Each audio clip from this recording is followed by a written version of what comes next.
నమస్తే, నేను మీ ఈశ్వర్. కి స్వాగతం. వార్తల్లోని ముఖ్యాంశాలు.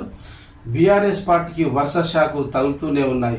బీఆర్ఎస్ ఎమ్మెల్యేలు కారు దిగి అస్తం గూటికి చేరుతూనే ఉన్నారు. తాజాగా గులాబీ పార్టీకి మరో షాక్ తగిలింది. షేర్లింగంపల్లి ఎమ్మెల్యే అరికెపూడి గాంధీ కాంగ్రెస్ గూటిలో చేరారు. సీఎం రేవంత్ రెడ్డి సమక్షంలో కాంగ్రెస్ కండువా కప్పుకున్నారు.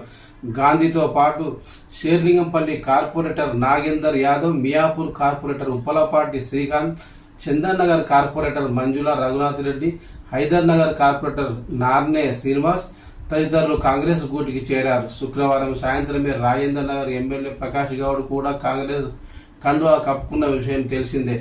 గ్రేటర్ పరిధిలోని పలువురు బీఆర్ఎస్ ఎమ్మెల్యేలు కూడా ఇదే బాటలో ప్రయాణించున్నారనే ప్రచారం జోరుగా కొనసాగుతున్న విషయం తెలిసిందే.